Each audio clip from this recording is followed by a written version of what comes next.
It's bringing that raw voice of the streets to these heroic characters that you've never really seen that side be exploited in film before. You know, we're kind of glorified convicts in a strange way. How we got away with that with the MPAA, I have absolutely no clue. I guess because they have their own code of honor, you know, like a Robin Hood-esque vibe to it. So we kind of get away from with the trouble we cause and the bad against the law things that we've done in the past. But I'm happy. I'm happy because I feel like it's kind of like revolutionary what we've done with the ensemble cast, with all the races that we involve in one feature film where we actually get along, you know? I think it's beautiful. It's like a melting pot. It reminds me of the city, and you don't see many movies like that take and glorify certain facets of a lifestyle that usually are shunned upon by society. So I love it. I'm very grateful because that's what hip hop does. We're just doing it for Hollywood features. In my heart of hearts, I know that I'm fighting for those girls out there who don't think like your typical stereotyped female. She doesn't like pink, and you know, it's not all about the boys. And you know, we got lives of our own, and we have addictions of our own, and we've got adrenaline cravings too, you know. I love watching YouTube these days. You see things that you never would have seen a girl do, you know, 10, 14 years ago. It's just beautiful to me to see where we've come, you know, as women, just, you know, in the genre of extreme sports. I'm just really, really happy about where it's going. And I'm glad that the Fast and Furious franchise has so much to do with that evolution. She's a symbol for these girls. We need to pay respect to that and represent, you know. So I'm very grateful, and I'm always very curious to see where she's gonna go, because there's so many twists and turns, you know. Life has so many twists and turns.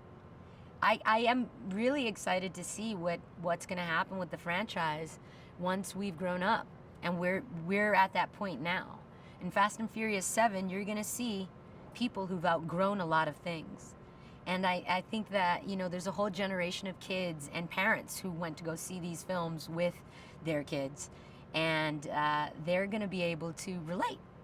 So I'm always excited to bring that to the screen, because the relatability factor with this world of $300 million films and sci-fi, it's pretty hard to get there. You know, there's so much extraordinary things going on with the special effects, and you got robots and Transformers, and you got superheroes in all these movies, that, you know, I kind of, you know, miss those family moments. And that's something that I think all sorts of different races around the world could relate to, and I'm very proud that the franchise stays true to that.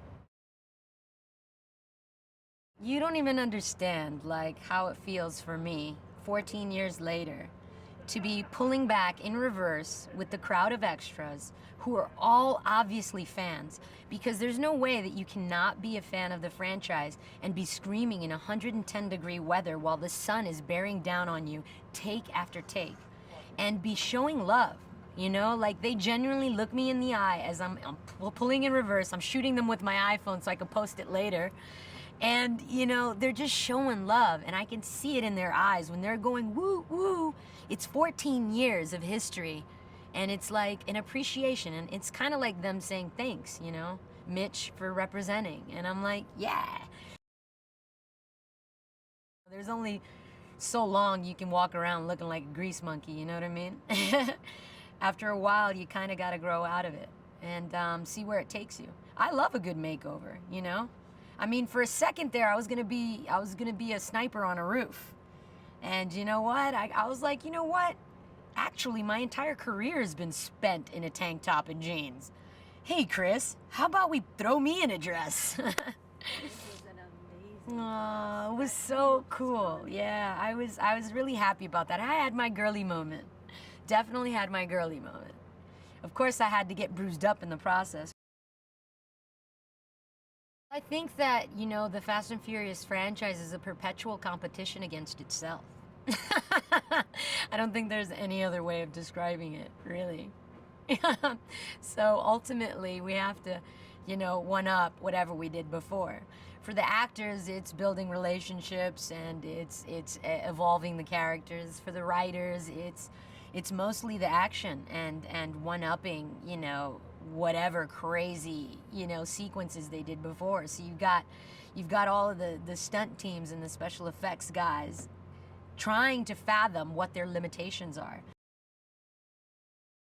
For Fast 7, I think the most powerful thing is going to be the legacy that has been left behind, for everybody.